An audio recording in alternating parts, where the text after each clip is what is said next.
మరియు శుభదినం. ఎందుకంటే పెద్దలు మా నాయకులు రాష్ట్ర ముఖ్యమంత్రి వర్యులు రేవంత్ రెడ్డి గారి యొక్క జన్మదినాన్ని సందర్భంగా నేడు ఈ హాస్టల్లో ఎస్సీ గురుకుల హాస్టల్ మరియు ఇక్కడ ఉన్నటువంటి గవర్నమెంట్ హాస్పిటల్లో కూడా పండ్ల పంపిణీ కార్యక్రమాన్ని చేపట్టడం జరిగింది.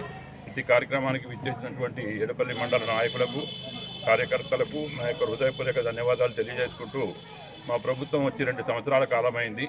ఈ 2 సంవత్సరాల కాలంలో బడుగు బలహీన వర్గాలకు, నిరుపేదలకు, రైతాంగానికి 6 గ్యారంటీలు పటిష్టంగా అమలుపరిచినటువంటి వ్యక్తి రేవంత్ రెడ్డి గారు.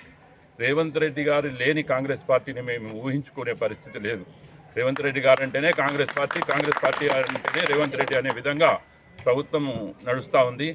అలాగే మా పెద్దలు, మా గురువర్యులు సుదర్శన్ రెడ్డి గారికి ఆయనకి పెద్ద అధికారం ఇస్తూ తీసుకున్నటువంటి నిర్ణయాన్ని మేమందరం కూడా స్వాగతిస్తూ, ఇక ముందు మంత్రివర్గంలో చోటు కల్పిస్తూ తనకి తీసుకున్న నిర్ణయానికి కూడా మేమందరం కూడా హర్షం వ్యక్తం చేస్తూ, పెద్ద ఆయన యొక్క సలహాలతో ఈ రాష్ట్రం ఇంకొంచెం ముందుకెళ్తుందనే ఉద్దేశంతో ఉంటూ, ఈ సుదర్శన్ రెడ్డి గారు నిజామాబాద్ జిల్లా నాయకులుగా ఉన్నంతసేపు ఇక్కడ ఉన్నటువంటి రైతాంగానికి ఎలాంటి కష్టం రానియనటువంటి వ్యక్తి.